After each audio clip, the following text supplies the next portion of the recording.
The curtain's going up on a musical breaking new ground on Broadway, both for its characters and the actors who play them. But let us know what you want to bring. Clinical psychologist Emilio Amigo runs a counseling center for autistic people in Columbus, Ohio, and he had a big idea. Many of my clients never went to their homecoming or prom because they weren't welcomed. It would have been a disaster. And I'm like, how many of you guys would love to go to a big formal? Hey, Joel, are you interested in a date for the Amiga Spring Formal? Putting on a prom involved teaching his clients new skills, like dancing. You hear the music, Chris? Do you hear the pace of this music? And asking someone out. Wanna do the formal together? That'd be nice, Chris. I would enjoy that. All right. Their journey was the subject of a 2015 documentary called How to Dance in Ohio. What getting older means for awkward situations. That story is now a Broadway musical. All of us who work on the show get messages from autistic individuals saying, I've seen myself represented on stage. That, to me, that's what we do it for. Sammi Cannold is the show's director, but she wasn't its first one. The show's original director was the legendary Hal Prince, and he very sadly passed away in 2019. Prince was the director of shows like Phantom of the Opera, Evita, Cabaret, and many Sondheim musicals. Hal's granddaughter is autistic. My brother is autistic. For him, the show was very personal. For me, the show is very personal. Going places, I am going places. But How to Dance in Ohio isn't just about autistic people. Tommy, we've so much in common. All of the autistic characters are played by autistic actors. Got a lot of feedback from people saying, I don't think you're going to find the actors that you're looking for. You mean there aren't enough Broadway caliber people with autism? That's what they were implying. Right. And we could have cast the show 3 times over. There is this saying, if you've met one autistic person, you have met one autistic person. You are now meeting 7 autistic people.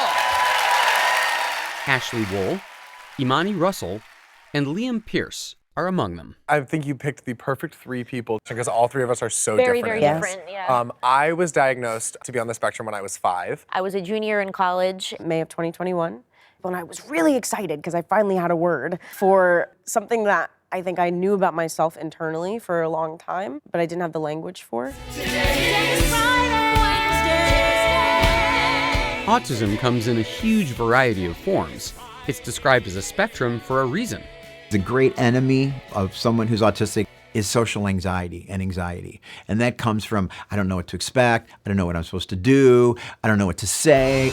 Moving forward, time keeps moving forward. People like me are more sensitive to a lot of different things, like lights or sound. You have a very good work ethic, but what you need to learn from us is work etiquette. Okay? I think another thing when it comes to being autistic is the concept of masking, which is sort of having to, hide the movements that we do or the sounds that we make, or having to speak at times that you don't want to speak to make other people feel comfortable.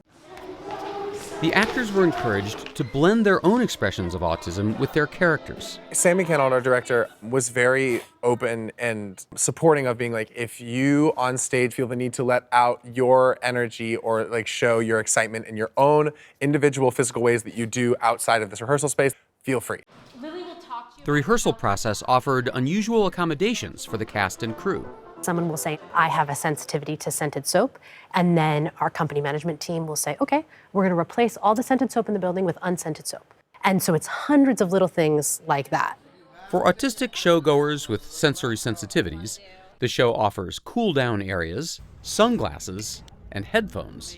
And for non-autistic audience members, there's a message. Do I only exist on this planet to make somebody else feel inspired? The characters in the show explicitly sing, we don't want to be objects of pity, we don't want to be inspiring. At the same time, there's probably not an audience member who doesn't say, it's about people with challenges succeeding, which is inspiring. I like to pose the question, is your feeling of inspiration just infantilization? Yeah. They're so inspiring because they're autistic, but they did that. Autistic, but they did that. Yeah. The point that we're making is, it's not an in spite of, it's a yes and. It's not that our disabilities are the hurdles. It's other people's expectations for us that are the hurdles. This book is full of phenomenal facts, the kind that I really enjoy. How to Dance in Ohio has earned itself an army of fans. The very first preview, the 7 of us came on stage to do the prologue, standing ovation About a minute for and like a half, a minute and a yeah. half. Yeah, I said hi, welcome, and then I couldn't get the next line out. I for was a like, minute. wait a minute, we haven't done anything yet. We haven't earned this. And I was like, what? It is so cool, just like at our stage door and stuff, of like young kids like who have come up to me like, I'm autistic too, and I'm like, whoa. But some of the biggest fans are the real people from the documentary. I'm smiling when I usually don't smile. Director Sammi Cannold introduced them on opening night. The real life Drew. It was a really crazy, awesome, surreal experience to be able to like look at him and be like, hey, thank you for existing, because my entire life and what I do here every night is because of you. Dr. Amigo kind of liked it too.